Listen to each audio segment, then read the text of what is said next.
Now we are going to learn how to position parts in an assembly.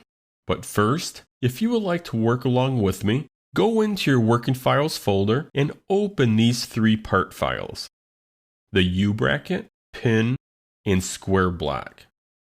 To begin, we need to first create a new assembly. So I am going to go to the File drop-down menu and select Make Assembly from Part. The Begin Assembly Property Manager opens. I'll select U-bracket and then pick a point on the screen. Now once the U-bracket is placed on the screen, we now need to insert a second component. I'll select Insert Component, and then this time I'll choose Square Block. Now just place a square block in any random location in the graphics area. Now we're ready to talk about positioning the parts. We do that with two commands: the Move Component command and the Rotate Component command. We'll begin with Move Component.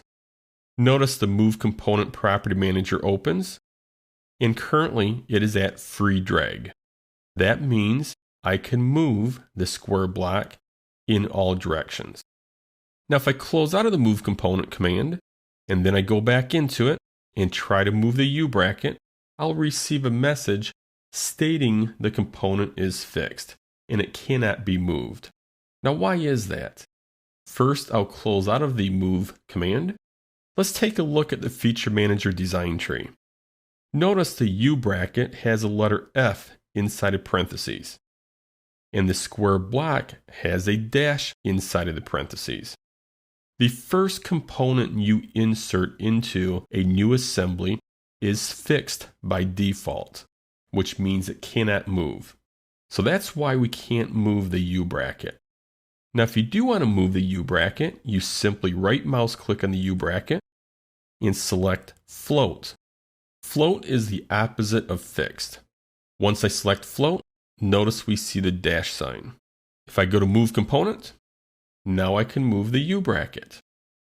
Let's go ahead and close out of Move Component, and then go back into it one more time. This time, let's move the square block. And instead of using free drag, let's look at some of the options we have. Along Assembly XYZ. So we're moving it along the Y-axis, X, and Z. We also have the option to move along an entity. So I'm going to go ahead and clear this window, select an edge, and notice we can move along that entity. We also have a couple more options for move by a delta XYZ and to an XYZ position. Now let's take a look at Rotate Component.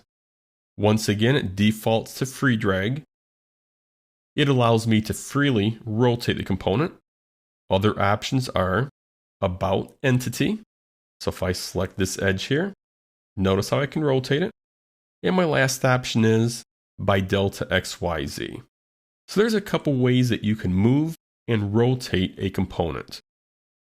Along with these two commands in the assembly ribbon, we can simply move a component by depressing the left mouse button. Or, if we depress the right mouse button, we can rotate the component. So left mouse will move, right mouse will rotate.